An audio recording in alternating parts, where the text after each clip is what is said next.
There is a spirit of thankfulness that pervades God's holy word that we have just heard proclaimed. Naaman, in the first reading, is so grateful to the God of Israel for his healing. He wants to bestow gifts on the prophet Elisha, and the only gift given is the gift of the dirt that Naaman brings home with him so that he can worship the true God. The Samaritan leper in the gospel reading is so thankful for his healing that he goes back to Jesus, and we're told he falls at his feet. What a beautiful image. It's in that spirit of thankfulness that I stand before you today, grateful to God for all that he has done and continues to do. Grateful to God for giving me the grace to serve as pastor of this wonderful parish and to wake up every morning and do something that I love. As a parish community, we have a lot to be thankful for the gift of faith, for the gift of faith that moved our predecessors to establish a small Catholic mission in Falston way back in the 1880s.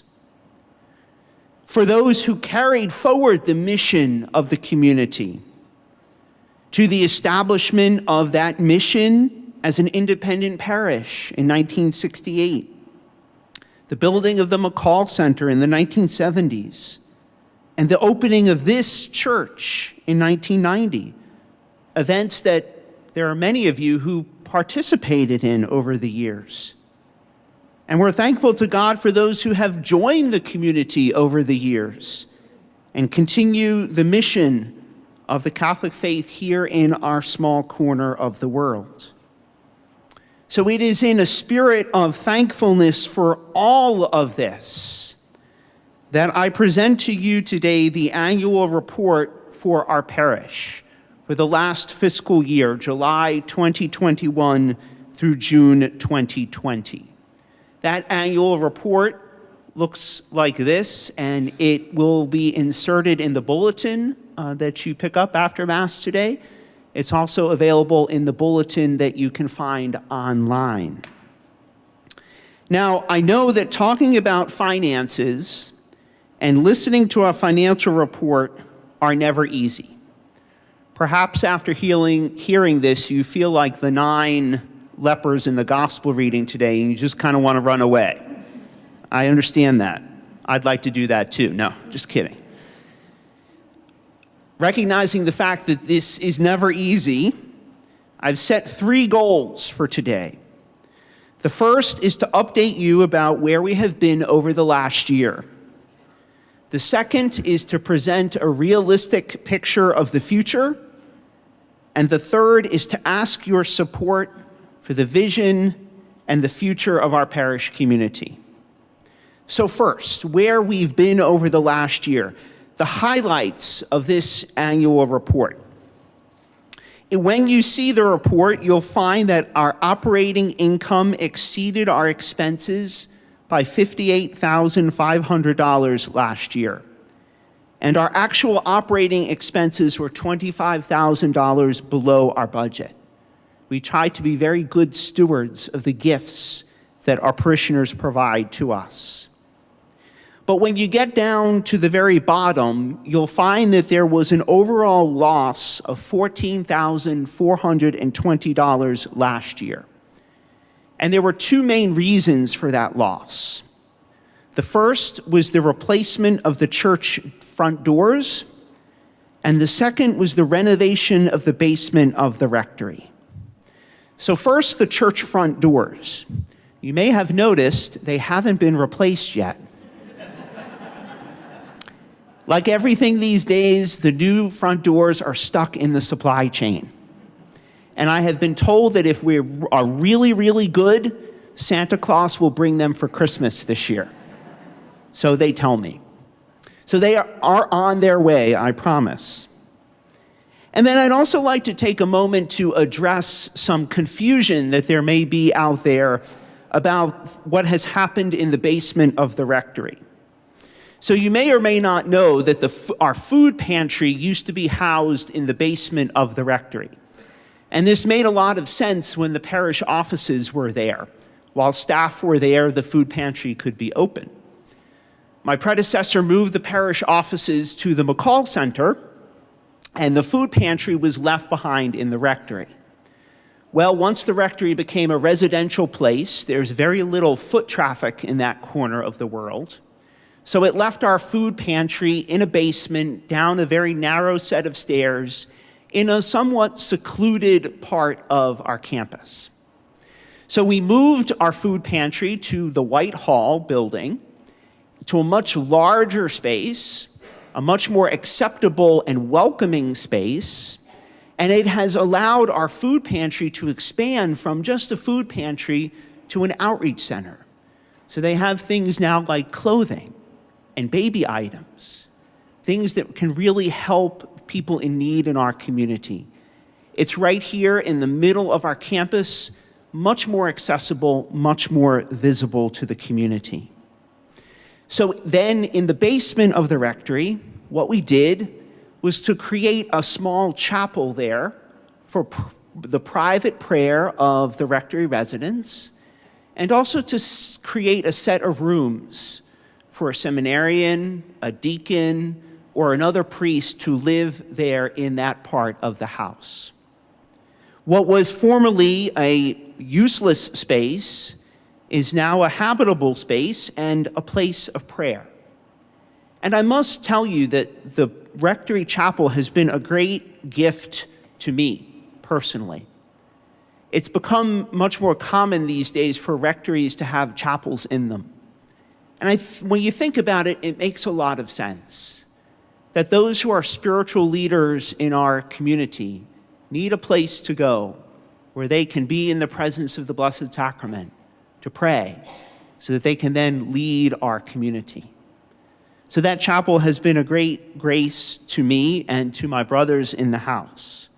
And I believe that both of these projects are a good investment of parish funds in both the infrastructure of one of our buildings and in the spiritual life of our community. So that's where we have been over the last year. And now a realistic picture of the future. When you take a look at this annual report, you'll see that we have included the budget for this current fiscal year, 2023. And what are some of the things that you'll find there? Well, you'll find that we have forecasted an operating loss of $83,950. Why is that? Well, we transitioned our youth minister from part-time to full-time. We believe so much in investing in the youth of our community that we wanted our youth minister to be a full-time position. So in order to do that, we need to hire a new music director. So that position has not yet been filled, but it's part of the budget. Our dear Susan is keeping a wonderful hand on the music for us until we find someone new. So those two positions are now in that budget. And we also think that that number is an accurate picture of what it costs to operate a thriving missional parish. It turns out that it costs a lot less money to operate a parish during COVID, and a lot more after. We're bringing back our programs, our events, and so that number reflects that increased programming and increased events over what we hope will be the course of the next year. You'll also notice that on the back of this annual report, we've included the capital budget. Now, what is that? That is a listing of the capital items and the status of those projects that have been identified, even since we put this budget together for the new year. And those capital items total $282,000. Now, I realize that that is a very large number. That does not mean that we're going to go out tomorrow and spend $282,000. But what it means is that is a realistic picture of some of the things that we are facing over the very near future.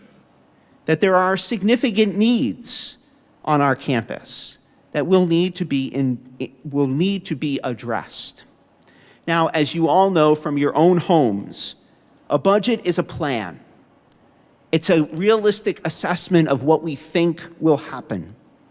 And this plan will be adjusted, it will be changed as the circumstances warrant over the next year. So now lastly, to ask your support for the vision and the future of our parish community. As I have just said, we have forecasted an operating deficit for this fiscal year. And over the first quarter of the fiscal year, our offertory income has not even reached that deficit level. So we've been running very, very lean over the summertime. So I have to ask, if you are able to consider increasing your offertory gift for the parish. And if for whatever reason you may have stopped giving to the parish, I would kindly ask you to consider resuming that. I do realize that I'm asking this in incredibly difficult financial times, but I have to be honest and bring these things to you and ask for your support. I'd also like you to consider, if possible, to switch to online giving. I give all of my offerings to the parish via the online giving, and Faith Direct, our supplier for online giving, will soon be contacting all of our households by letter and email, asking you and giving you instructions on how to transition to online giving if you would like to do that. In your seats today, in your pews, you'll find this offertory commitment card. I'm asking that if each household in our parish could take a look at that offertory commitment card and consider taking a move, taking a step in a sacrificial offering and support of the parish. There's a little table there to help you to do that. You're welcome to take this card home with you today if you'd like to pray about it and think about it and bring it back next week. Following the homily, I'll give a couple minutes if you would like to fill it out today to do that, and you can always drop it in the offertory basket when it passes you by in a few moments. So, I have just shared with you a lot of information, and I realize that. So what do you do if you have questions? If you have questions about what I have shared with you today or anything else for that matter, you are always welcome to email me. My email address is in our bulletin, it's on our website, it's out there for a reason, so that people can feel like they can come to me with questions or concerns or ask for clarification.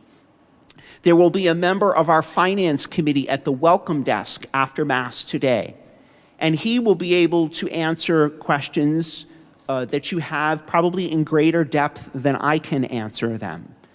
So they are there as available as a resource to you. I promise that if you do email me, I will do my best to respond to you in a timely fashion. So my dear friends, our mission of our parish community is to know Jesus and to make him known. That's what we have to do. We have to be faithful to the Lord. You have to be faithful to the mission that he's given to all of us. We have to love his blessed mother, who is our mother too. And every challenge that we face, whatever it might be, we can have confidence that with God's power, it can be met and it can be overcome. So my dear friends, today I renew now my spirit of thankfulness. Thankfulness for all of you, for all that you do, and for all the gifts that God has given to us.